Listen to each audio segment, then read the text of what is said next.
Have you guys also planned to build a new gaming PC in 2026 and you're scared after seeing the prices of RAMs and SSD? Then let me help you to build a new gaming PC in 2026 and the budget will be under 40k. So let me show you my screen now. So the CPU I'm going with the AMD Ryzen 5 series 5600 GT. It has something 6 cores and 12 threads.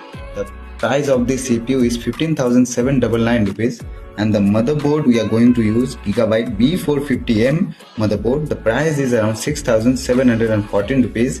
And if we talk about the storage here, the G-Skill 8GB RAM DDR4 3200 MHz single stick 6,208 rupees. And for the SSD we are going with the EVM N500 Gen 4 NVMe 512 GB. The price is around 6,998 rupees.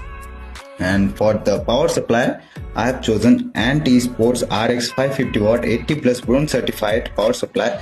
It's cost around 3,263 rupees. And the last thing is our cabinet.